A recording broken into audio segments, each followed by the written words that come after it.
President Trump and the cast of the Smartless podcast start their own cell phone companies. The movie Sharknado came true in Myrtle Beach recently. Why Sarah Jessica Parker refuses to take selfies with fans. And I'll tell you the secret to love. Plus, Jeff Bezos' upcoming wedding is causing a major stir in Italy. Pixar announces their new animated feature about cats, which is also going to take place in Italy. Why you should not sit on priceless art in museums, duh. And things are about to get very scary in Vegas this summer, thanks to Universal Pictures. All that and much more pop culture silliness this week on the Swish Edition. You're listening to the Swish Edition because you have nothing better to do.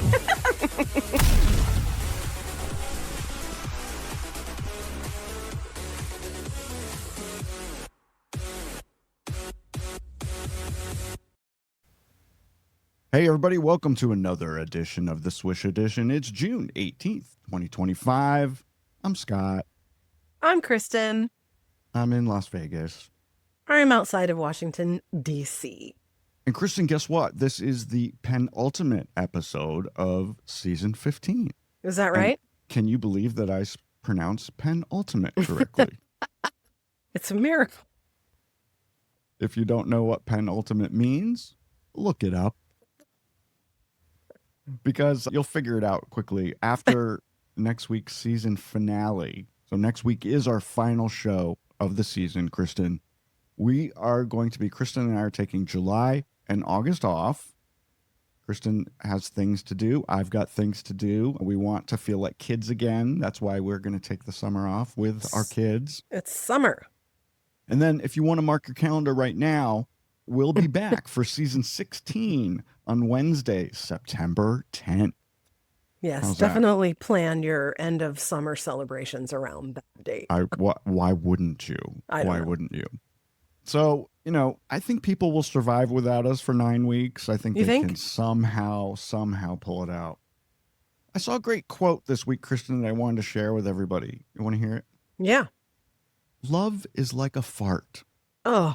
If you have to force it, it's probably shit. Oh my goodness. From the classless files. It's funny. It's funny. Whatever. Speaking of funny, what do you think of my t-shirt? I love it. It's Woodstock. It's so cute. I love it. How cute is he? He's adorable. How cute is he? Gotta love him Woodstock. So much. I not only have a Woodstock t-shirt, but I also have Woodstock sneakers. Is that right? I do. Yeah. So. Max has the Snoopy that you gave him when he was just a baby, I think, because that's your signature gift. And it has a Woodstock attached to it. It's not just Snoopy. He's holding a Woodstock. Cute. Mm-hmm. Yeah. Well, very cute. It's funny because I shipped a box to your house, and guess what's inside? Oh, a gift for a new baby, right? A gift for a new baby. My cousin Catherine had a baby last month, and I think I'm going to see her when I'm on the East Coast. Thanks for holding that box for me. So absolutely. My pleasure. Yeah. Okay, so let's get into it. Jeff Bezos, if you have been under a rock and you don't know, he's getting married to his fiancée, Lauren Sanchez, the astronaut. Quote unquote. Eye roll. They're preparing for their lavish, star-studded nuptials in Venice, not Naples, which is what you have in the notes here. It's in Venice. Naples is a completely different place in Italy. You're right. You're right. People are all up in arms about it, Scott. There are protesters that are sitting around with signs that say no Bezos all over town. Venice is a small place, if you didn't know. It's a 2 square mile area, the main island and the historic center, and there are 50,000 people who live there. Venice gets 20 million tourists annually. That's insane. It's hard to imagine it. Yeah. A lot of people think that it's just sustainable for such a small place to sustain that kind of over tourism. And this is not unique to Venice. Happens in places like Barcelona here in the U.S., places like Key West, small, really popular touristy places. It's become really an issue. Venice has made some strides in controlling it by implementing a tourist tax and they limit the number and the size of the cruise ships that can go there. I can imagine how overwhelming that is. That was getting out of hand because today's modern day cruise ships can hold 6,000 people on one friggin' ship. Yeah. And when that many people get off in the morning and descend upon a small place like Venice, it's got to be a nightmare. Yeah. I mean, to be honest with you, this storyline at first kind of made me roll my eyes. Like, what are you complaining about? This is, tax dollars and revenue, and your city's life depends on it. But at a certain point, it takes you over the edge, and it isn't sustainable. Bezos and his group have apparently reserved 20 of the city's 280 water taxis, the famous Venice water taxis that you see in footage from that city.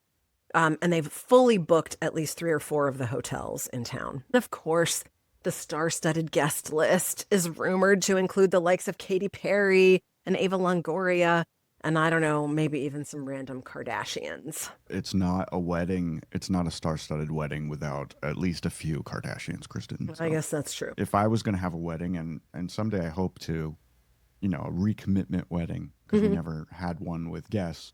Recommitting of, what do they call it? A vow renewal. Vow renewal. Yeah. But make it more lavish than our first one, which was just the two of us and a justice of the peace.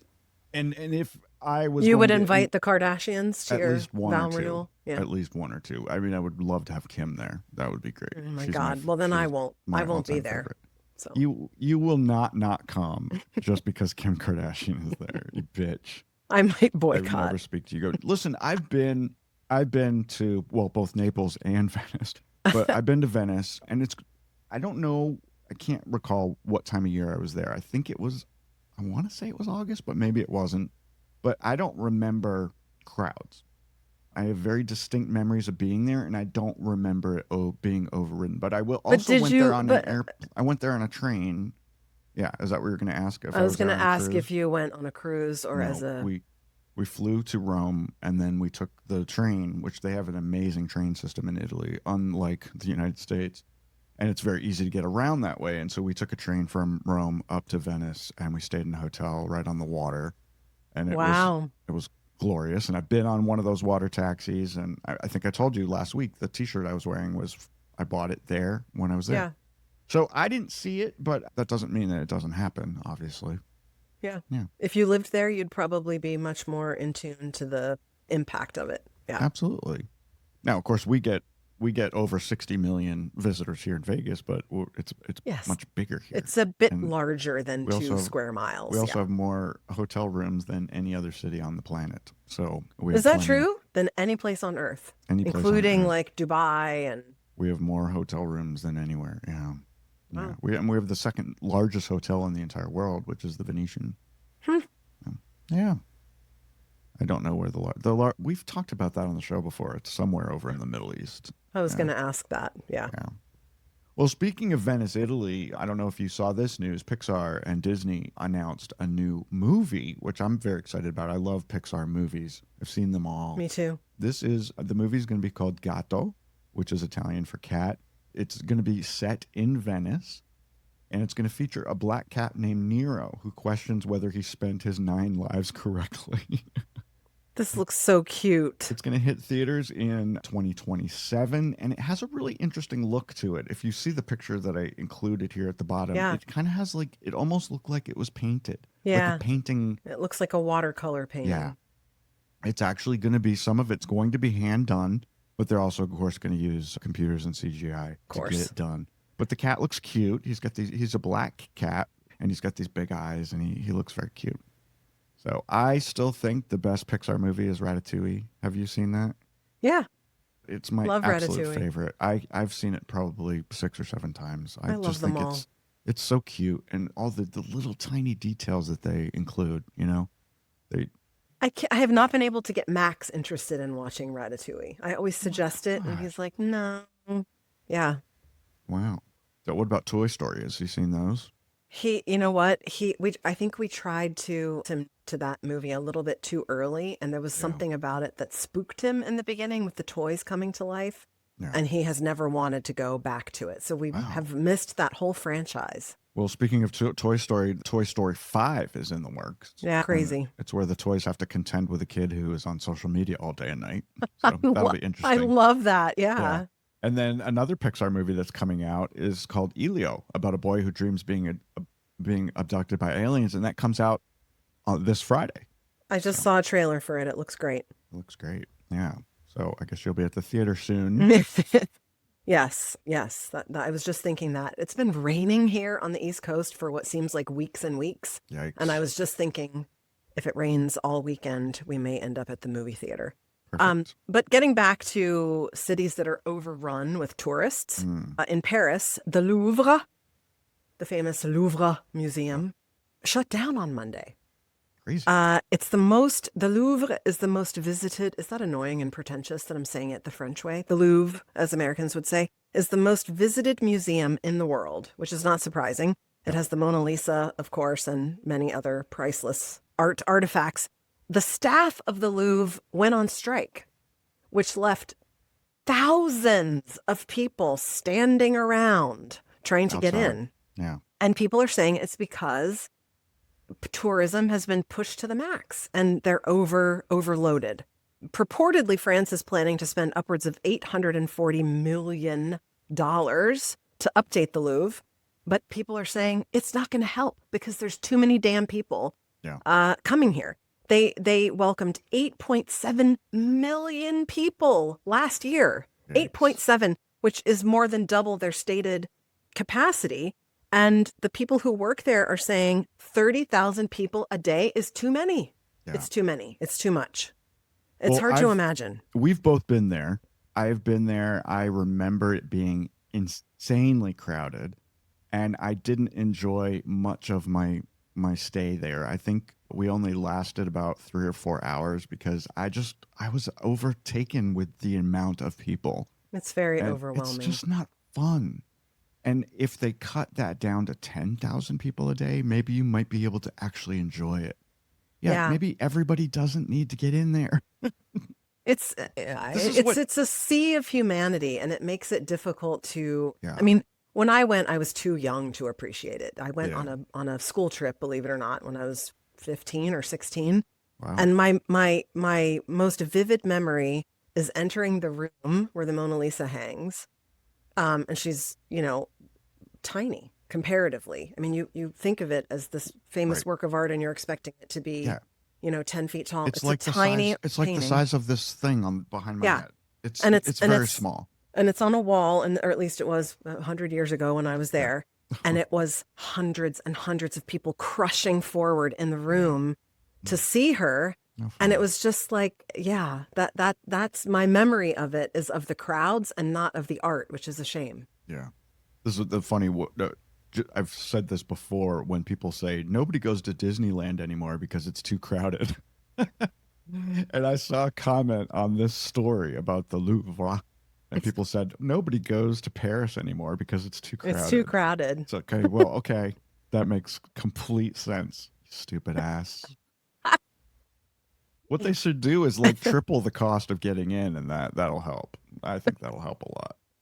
I mean, art really should only be for the rich. Oh, for people who the can love really of God, appreciate it. Come on. You're such an ass. Don't say things like that. Middle class people and below don't need to see the Mona Lisa. Oh, they can my Google word! It. They can Google it, Kristen. Yeah, and you weren't you also for abolishing the free public library? Because who needs to check out a book? You should just buy them. You should rent anything for as an free. author with several books for sale. Yes, I believe people should buy books. Oh dear. Oh dear. I'll get off my.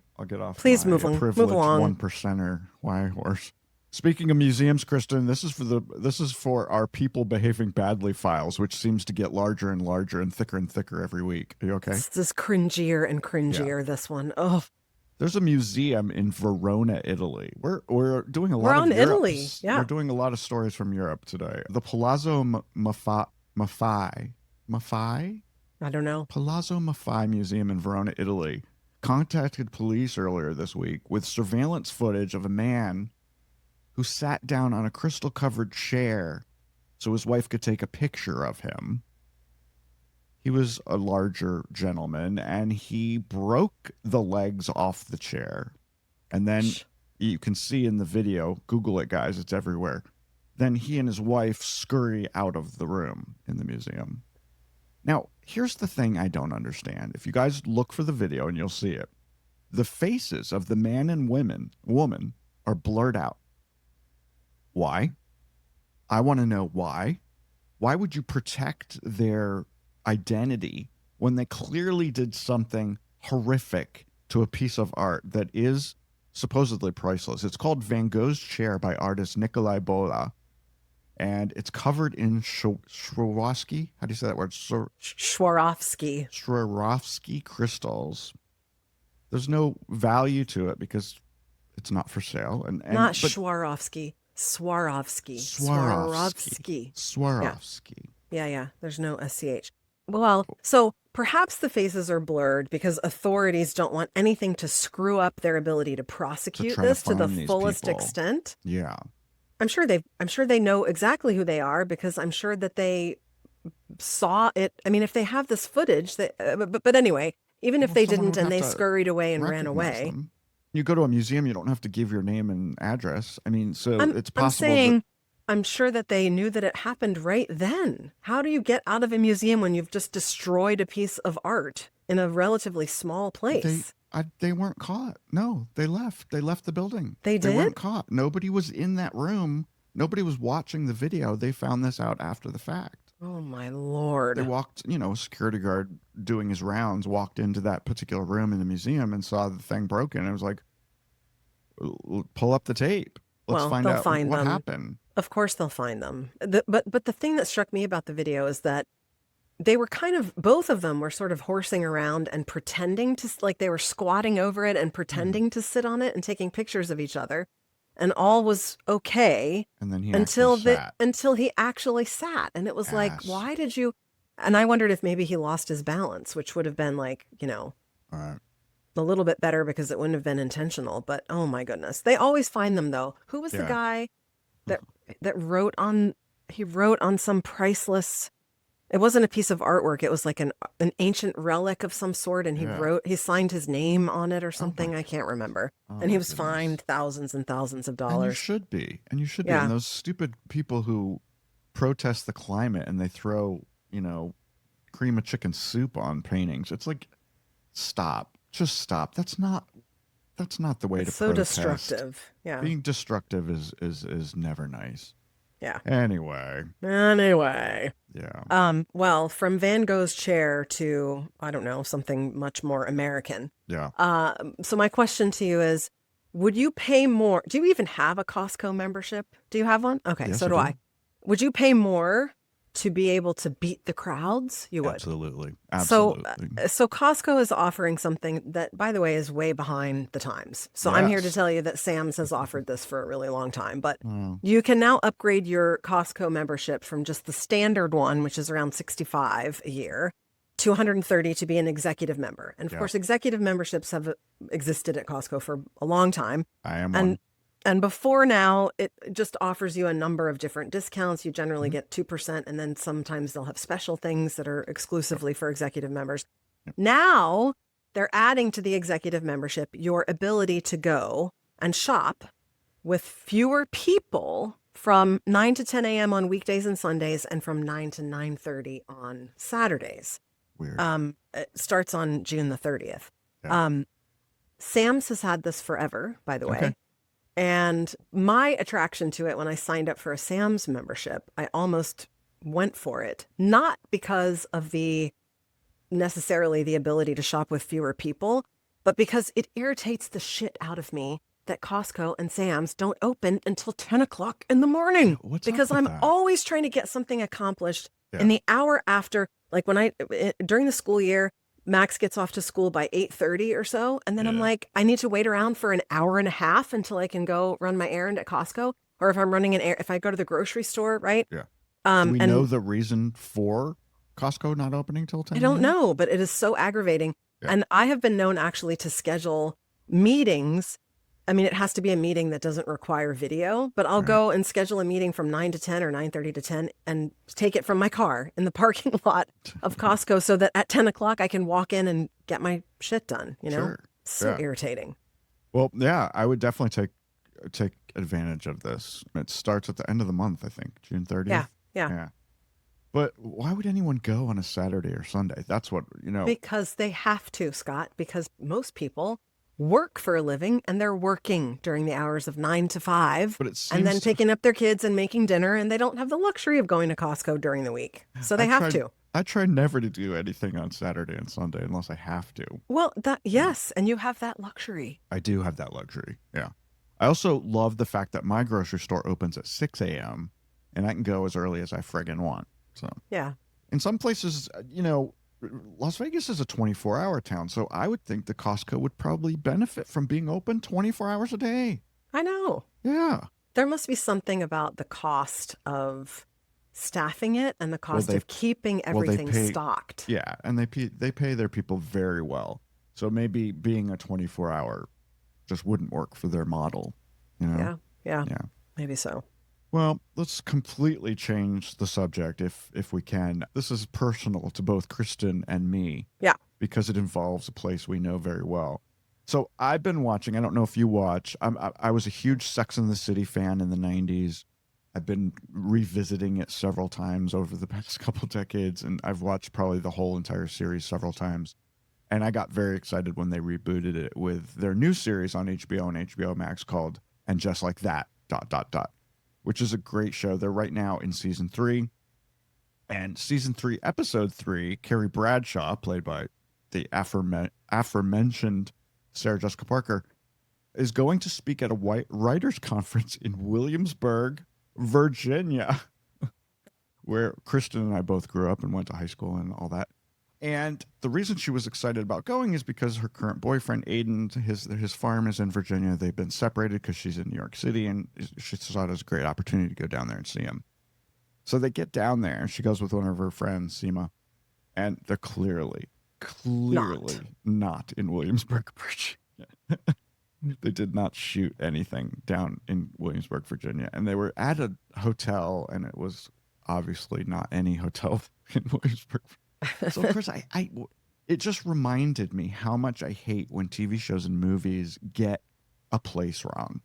Because there's so many people out there that know Williamsburg, Virginia. There's so many people out there who know New York City. And when they clearly film the movie in Vancouver instead of New York City, people are like, that ain't New York City. I have the same beef with that show Outer Banks, because the first time I watched it, I was like, this is clearly California somewhere. This is not North Carolina. Yeah. It can't, well, it was, just to give you some insight into that show, because I love it and I love the show, but it's clearly not the Outer Banks of North Carolina. It's actually filmed in South Carolina. Oh, is it really? It doesn't even look like South Carolina to me, but it looks nothing like the Outer Banks. Well, no. I watched one episode and went, no, I'm not watching this. It's actually it's a great show. I know, but the thing I love about the Outer Banks is the way that it looks. So why would I? The Outer Banks is kind of boring, so I don't know that they could do all the stuff that they do in that series in the Outer Banks. But yeah, I find the Outer Banks incredibly boring, unless you just want to sit on the sand and be in a beach house. There's nothing to do there, and the restaurants suck. First of all, the restaurants do not suck. They do. Okay, we're not going to go down this path. Most of them don't take reservations. You don't know what you're talking about. about. So annoying. Oh, and you go down there in off season, and most of the restaurants are closed. It's beautiful, and it's not like that anymore. It's not. There's plenty of stuff open in the off season, and the restaurants are fabulous down there. I don't know what you're talking about. We were there for Christmas last year, and there was like one restaurant open. So that is completely not true. It was absolutely true. Many of our listeners are going to fact check you and send us an email saying, "Here's the list of all the places that are open in the off season." In Corolla?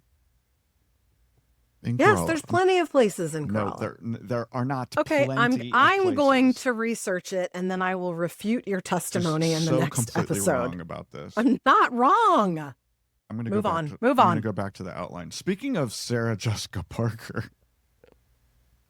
she recently appeared on the Howard Stern show, and she famously said that she does not take selfies, and she just told Howard why. She says that wherever she is, out and about in New York City or in an airport or at some kind of event, people just rush up to her and say, "Can we take a picture together?" And she's like, and she always says no. And I love her answer. She says, "I would rather have a conversation. She says to the people, wouldn't you rather talk to me? Couldn't we meet first? Could you introduce yourself? Oh, hi, I'm Scott. I'm one of your biggest fans. And then talk a little bit before you ask for the picture. She said, if you actually did that, I might take a picture with you.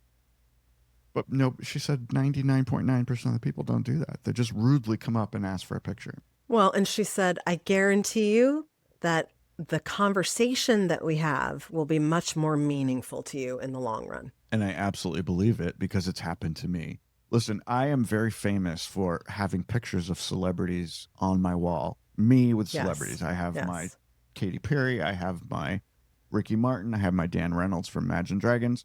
But those were all at official events where it was encouraged and okay to take pictures, right? Mm-hmm. That's what we were there for. That's what they were there for. I have had, and I'm going to name some celebrities because I'm very proud of these, but I have no picture proof of it. There's no video or selfies with me with these people, but I've had conversations with Cher, Arnold Schwarzenegger, Bill Clinton, Neil Patrick Harris, Carrie Fisher. Those are the only 5 that I could think of off the top of my head. But so, and more than 5-minute conversations with all of those people. So I'm very proud and excited that I got to stand with Cher and have a glass of champagne with Cher for 20 minutes and have a conversation. But I can't show you a picture of it because it just did not seem appropriate to ask. I didn't want to be that person, you know? I know. I get that. But I'll never forget talking to President Clinton in Aspen because I just happened to run into him in the lobby of the St. Regis Hotel. And he graciously stood and talked to me for, it was probably only 3 minutes with him, but it was nice of him. It was still pretty cool. I went into a bathroom stall and Michelle Pfeiffer held the door open for me because she had just peed in the same stall as me when we had dinner once in Santa Monica. I remember what I asked That's you. my claim to fame. I asked her if she looked for, if there were any like pubes or anything on the Oh my God. But I will say that I have asked at least 3 local celebrities to take a picture with me, which somehow seems different. And the first one was, which one happened first? Oh, I can't remember. A Redskin, right? Was it? Kirk Cousins? Kirk Cousins. A Washington commander. At the time, he was a Redskin. At the time. And he was the backup QB, right? So it was sort of like, I don't know, I maybe erroneously was thinking he'll get a kick out of this too, that somebody recognized him as he was walking into Jersey Mike's to get a sub. Sure. I want that for lunch today. Oh, no, we always talk about Jersey Mike's. But I don't know, somehow that seems less. And once when I was in Target years ago, I saw Doug Kammerer, who of course is the chief meteorologist on NBC4, our local NBC station here in the DC area. And Rob saw him first. And Rob asked him, can my wife take a picture with you? She loves you. Oh. Rob got the Husband of the Year award for that one. Wow. And then, I don't know, Elliot Siegel from Elliot in the Morning on DC 101. I went to an event that was put on by DC 101. And so I didn't feel bad about asking him for a picture there. But I agree with you. If I saw someone wildly famous, there would be no way I would have the balls to go up and say, can I take a selfie with you? I would feel like Didn't you also run into Queen Latifah? Oh, gosh, yes. Years and years ago. She was, because she was playing at, years and years ago. She was shopping at, she was there with her Wow. entourage. And I remember that all these people in her entourage, she was walking through and saying this, pointing to things. Yeah. And they were just pulling things off the racks and like piling them up. There's something kind of exciting about running into a celebrity in the wild. Like, they're just going about their business and you're going about their business. I mean, I was in San Francisco once and I was meeting Nicole. Remember our friend Nicole from high school? Nicole Harris? Nicole Harris. I was meeting her for lunch in a restaurant in San Francisco where she was living at the time and I was visiting. And guess who held the door for me to walk into the restaurant? Who? Conan O'Brien. No kidding. Yeah, he's tall. Very tall. Yeah, and he just happened to be there for, it's fun. Wow. Fun stuff. My one other celebrity thing before we move on. 100 million years ago, on the same trip when I went to the Louvre, when I was in high school, we went to Paris and we went out to a nightclub and we ran up to George Michael and Andrew Ridgeley, who were like in this nightclub Oh, wow. on the dance floor. And as I recall, like we ran up to them, but we couldn't, like we were too shell shocked. We just ran up to them and looked at them and then ran away. He's dead now. Well, yes, I know. Not Andrew, but George Well, Michael. who from my list is dead? Oh, well, poor Carrie Fisher. She's the only one. Yeah. Well, Eek. okay. All right. Well, anyway, speaking of celebrities and movies, I guess is a good transition. Fun movie news. It has been reported, Scott, that actress Natasha Lyonne, who of course was in Orange is the New Black and more recently in Peacock's Poker Face, which I have not seen, It's really good. she has been tapped to play the late comedian Joan Rivers in a bio movie called Can We Talk? For Sony's 3000 Pictures. Yeah. I like that. Seems like it could be a good fit for her. Yeah. Yeah. I like her so much. So much. She'll have to change I do her, too. She'll have to change her accent a little bit, but she's Yeah. very, very talented. She can pull it off. Yeah. She seems Yeah. very smart and talented. I like her Old Navy ads that she's done recently too. This one is just not my thing, Scott. Liam I Neeson. can't wait. Oh my word. Liam Neeson has stooped to the level of this remake of The Naked Gun, and the trailer is out. And I watched it, and it is as dumb and silly and stupid as I thought it would be. Yeah. I can't believe he's doing it. I really can't. So Paycheck. It's called a slapstick. paycheck. I know, but like, it's exactly as you would imagine. Yes. This sort of slapstick comedy. So from Paramount, the original series of movies started way back in 1982. And it started as a TV series, which I didn't know. I always thought of it as, It was called Police Squad. yeah. And of course starred Leslie Nielsen as Frank Drebin, the detective. Yeah. And so Liam Neeson is now playing Frank's son, Frank Jr. Pamela Anderson co-stars in it. The few clips of her were cute and fun. It's fun. Comes out on August 1st. Again, this genre is just not my thing. I don't know that I would go to the theater to see this, but definitely if it came on streaming and it was free, I'd watch it. I like Liam Neeson. I think isn't it weird that their names are so similar? Leslie Nielsen, Liam Neeson. Yeah. Is that why they thought of him for the part? I don't And know. Liam Neeson doesn't usually do comedy, so Exactly. but he seems like he pulls it off in this. You guys Google the trailer. Cringy. It's really cute. Cringy. I love that kind of stuff. I hate it. Do you not like slapstick parody kind of stuff? I don't. Did you not like the scary movies? I loved those. I loved Well, the that's the scary same- movies. That's the same thing. It's No. the same thing. No. They're That was silly, that was- over the top, silly parodies of not other it was movies. parody-ish, yes, but it was not slapstick and stupid puns and like it just wasn't as ridiculous. Yeah, no. I beg to differ, but oh well. Everyone has their own As usual. opinion. Yeah. Yeah. All right. Well, from that movies that are coming to movies of yesteryear, we talked about this before. Universal Pictures, Universal Studios is opening this new, I guess it's a multimedia experience that you can experience here in Vegas. It's called Horror Unleashed. It finally has an opening date. It's going to be opening August 14th, and tickets have now gone on sale. General admission is $69. Nevada residents get $10 off, and then you can buy unlimited access. You can go in all the different parts of this experience for $99 for the day, which seems a little high, and I don't know why you'd want to do a haunted house more than once. But so it's 4 different haunted houses in this experience. Plus, they're also going to have food and drink options that go along with the horror theme. So, like Bloody Marys, maybe. I don't know. I'm excited about it. So one is going to feature Universal monsters like Dracula and the Mummy. Another one is going to be all about the Texas Chainsaw Massacre, which I don't think I could go in because I remember that Dale and I went to a haunted house in Maryland one year, and we went into this demented, haunted, insane asylum haunted house, and there was a guy with a chainsaw that chased us. And I thought I was going to shit in my pants. It scared the F out of me. And I tried to watch the original Texas Chainsaw Massacre and the remake.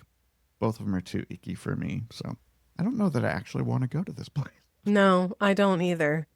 I used to love horror movies when I was a kid, Yeah. like the Friday the 13th series and Halloween series and all of that. Yeah. I feel like, I don't know. I feel like the horror genre as I have gotten older has gotten Yeah. more evil somehow. I don't know And how to bloody and just like perverse torture porn based on torture. like the Yeah, Saw movies. exactly. I wouldn't watch the Saw movies. I No. wouldn't either. I No. wouldn't either. But Psychologically torturous. Yeah. I wouldn't do it. But Yeah. I love scary stuff like Scream. I like the Oh, old stuff like Psycho. something that I said. Okay. Yeah. I was thinking of the Scream series when you said scary movie. I do not like the scary movie series because it's stupid and silly and a parody. You're right. I loved the Scream series with course. Nev Okay. Campbell, Well, and that makes a lot so more I sense. retract. That makes a Yes. lot more sense that you were saying that you don't like the Naked Gun movies, but you liked Scary Movie, because that No. made no sense to me. Didn't Got like it. scary movie You were series at all. thinking of the Scream The original. series, which Yes. I also love. Yes. Anyway, the other two ones, just to follow up. So we've got the Universal Monsters, the Texas Chainsaw Massacre, and the one's called Scarecrow the Reapening. That sounds The scary. reaping. The reaping. Reapening. And then Bloomhouse, The Exorcist. Oh, one based on The Exorcist. So I don't know how they pull those off, but we'll have to see. We'll have to see. It opens August 14th here in Vegas in our Area 15, where Meow Wolf is, Kristen. We talked about that before. Meow Wolf. Love Yeah. that. Wait, before we move on, what was the revolutionary scary movie from back around like 2000 or right after 2000 or maybe maybe the late 90s that was it was filmed as a reality documentary, but it wasn't. The Blair Witch Project. Yeah. That scared the bejesus out of me. I found went to it see that with DJ in a boring. theater I thought it in was DC. so boring. Oh my gosh, I still remember because we didn't know anything about it. We just knew that it was scary. We went into it not knowing what was going to happen. Whew. Well, that's the best way to go to a movie, right? Yeah, I know. Not knowing what's going to happen. I loved that one. And nowadays, because of social media, so many movies are ruined before you even have a chance to watch them. Ruined. Before you get there. Yeah. Speaking of scary stuff, Mm-hmm. this is really scary. In Myrtle Beach, South Carolina last month, Sharknado came true. Do you remember the Sharknado movie with one of my favorites, Ian Ziering? You've met so- Ian Ziering. I have not met him. No, your cousin is He friends is a with very Ian Ziering. dear friend of my cousin, yes. That's And right. I always have loved I knew Ian there was a Ziering. connection. So in Myrtle Beach, South Carolina last month, a hammerhead shark fell from the sky on top of people who were playing disc golf. Can you imagine? I can't imagine playing disc golf, but go ahead. So basically an osprey dropped his lunch. The osprey was being chased by two crows, and he dropped his lunch onto these people. It was a 1 foot long baby hammerhead shark. Baby hammerhead I know. And that makes me sad. But can you imagine you're playing disc golf and Shark a shark falls out from of the sky. Something similar happened to my parents, Kristen, in Williamsburg. How did I not know about this? Right in the driveway, a bald eagle dropped a full-size fish. It was like big. It was longer than a foot. Dropped it right in my parents' driveway, and my dad had to dispose of the fish. I don't know what he did with it. Were they? They didn't eat it. They saw it happening. They saw the bald eagle, and then oh my gosh, There's tons of bald eagles around my parents. I don't know. Mm-hmm. I have to retract that. I don't know that he saw it happen, but it was what they decided happened. Because where else did the fish come from if it did not come from the sky? From a large bird of prey. Yes. Yes, and there's tons of eagles, and only the eagle is the only bird big enough to drop this full-size fish in their driveway. So my mom, years ago, in the same neighborhood, Scott's parents and my mom lived in the same neighborhood. We both grew up there. My mom was walking at night, and she had her hair tied back in a scrunchie that was like, light tan colored. Yeah. And a bird of prey landed on her head, and she had lacerations to her scalp because the bird of prey, whatever it was, I think thought that the scrunchie was like something to eat, and it landed on her head and tried to. Holy F.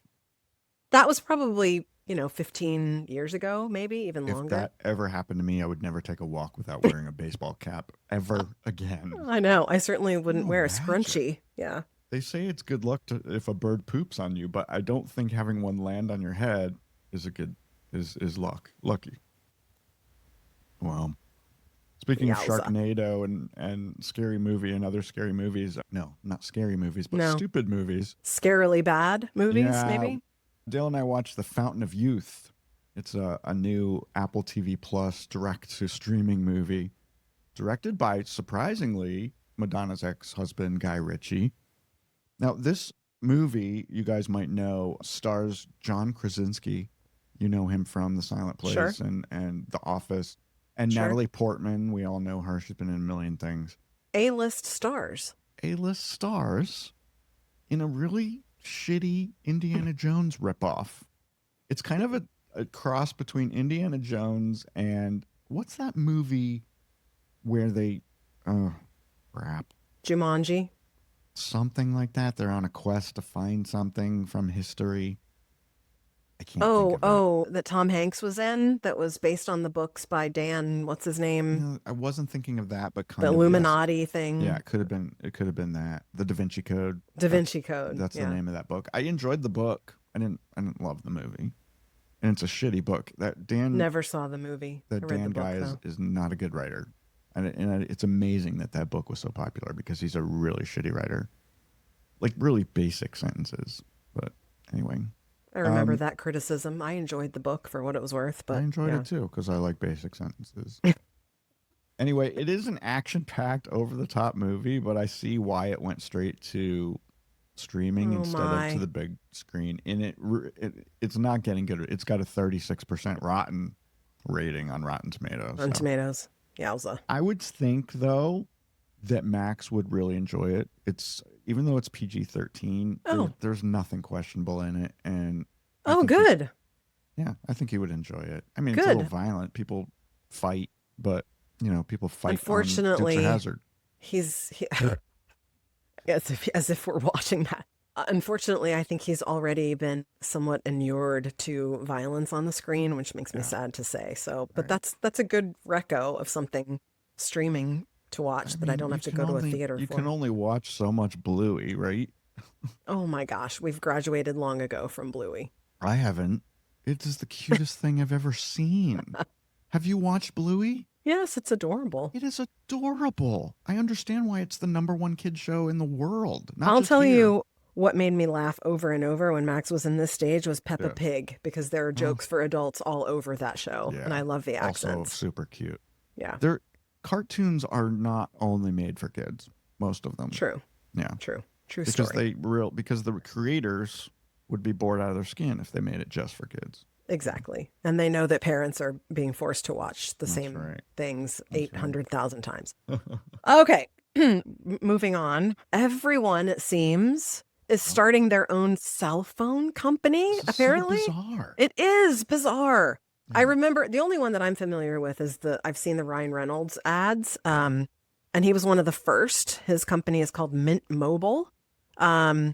He cashed in on $300 million when he and his partner sold it to T-Mobile. That was just a his year cut. ago. That was he. That's what he got, Yeah. and he only owned 25% of it. It's crazy. Yeah. The guys from the Smartless podcast, I'm not familiar with this podcast, but they are starting Smartless Mobile. They're currently the number 13 on Apple Podcasts. How do you not know Smartless? It is don't know. It's been in the top. Jason Bateman and Sean Hayes are two of my favorite people. I think both of them are fantastic. It's Jason Bateman, Will Arnett, and Sean Hayes. And they I'm not interview. the biggest Will Arnett fan, but I should probably check this out. Do you know the premise of the podcast? No. So it's the three of them all in different locations. They do it just like we do it.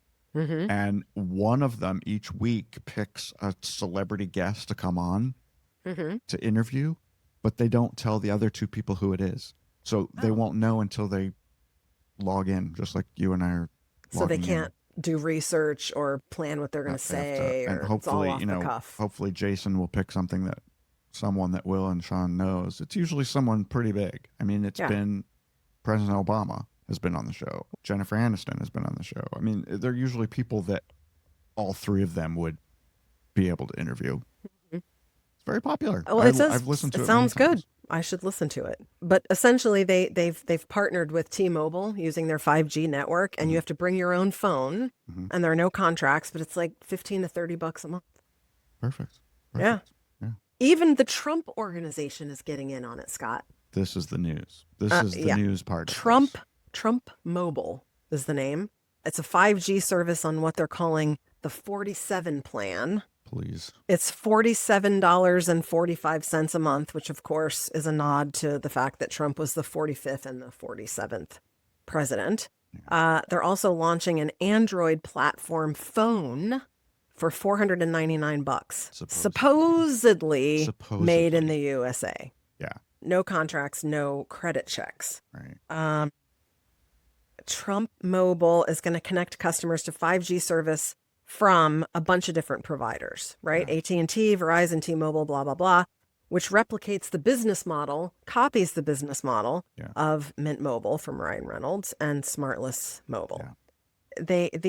These companies resell excess network capacity of the major carriers and then of course do their own marketing and all that stuff. So that's why it's so cheap. I guess. Trump has promised that when you call customer service, you won't be speaking to someone in Bangladesh. That's so racist. They're obviously appealing to their base. Yeah, their base. But obviously, the other controversy is that many people see this as a conflict of interest given that President Trump oversees the FCC and has threatened tariffs on Apple. They don't see it as a conflict of interest. It is a conflict of interest. And Clearly. I know, Kristen, that I've always We're said not that gonna the Swish talk Edition about doesn't get politics. political, but I think it's too juicy not to talk about. And it's clearly something they should not be doing. Clearly. And I know that President Trump will tell you that I'm not doing this. The Trump organization's doing it. Give me a break. Donald Jr. and Eric are doing this in New York. I have nothing to do with it. Bullshit. I have so many things I want to say, but I will not because we're not going to delve into politics here. Well, but yeah, you got to say the last bullet point because it says everything. Well, yes, Trump made over $600 million last year selling Bibles, watches, real estate, and cryptocurrency. Yeah. So tell me that's not a conflict of interest. Yeah. Of course, he wasn't president last year. Oh, but dear. Still. Dear. Still. I mean, every time I drive in the car, I hear an ad on Sirius, and it's Trump selling a Bible or sneakers or my Lord. whatever. Oh, my Lord. It just seems completely backwards Wrong. and wrong. Just wrong. President of the United States should not be selling shit to Americans. It's not how it works. And the fact that he doesn't see a problem with it is the root of all the problems. Anyway, I was going to say moving on, but there's nothing to move on to because I think that about wraps it up. I think that does wrap it up for our penultimate episode. We have a big surprise for you guys. I'm going to spill it now. Should I spill it? I think you already have. Well, I already You said already that. talked about it. I already said that I'm going to visit Kristen in person next week after I go to my wedding in Massachusetts. So, next week, for the finale of season 15, Kristen and I will be sitting in that room where you see her right now, side by side. I don't know how we're going to do it because this is a very tiny room and a tiny ideas. house. I have ideas. We're going to MacGyver it somehow. We're going to have a couple cocktails first. And we're going to have a couple cocktails, put Max to bed, and then we're going to sit side by side in the same room. I don't even know if I'm going to write a script or we're just going to wing it. Maybe we'll just have an index card with some topics on it. How about index card. Okay. What's wrong with index cards? I don't know. We're going to figure it out. What are you going to wear? I have no idea. Oh, we have to coordinate. Should we wear our Swish Edition t-shirts? We could, yeah. You have a black one. We'll have to talk about it. You have a black one and I have a white one. So true. Okay. All right, guys. That'll be out next Wednesday, I guess. And then we'll be back in September. So I hope you'll join us. I hope you'll join us. Kristen won't let me do a live episode, so we're not going to do it live. We're going to tape it because way too scary. Because we'll probably fuck up and talk about things we shouldn't talk about. So which I'll have to edit out. Exactly. So maybe I'll get her to agree to do a couple special live episodes in season 16. How about that? We'll see. We'll see. Okay. I'll think about All it. right. I love you, Kristen. I'll see you. Love you too. I'll see you next week. 'Kay, bye. Literally. Bye, everybody. The Swish Edition is a production of Bethwick Media, LLC. Learn more about the show at swishedition.com. And don't forget to subscribe and leave a review on your favorite podcast app or site. But only if you like us.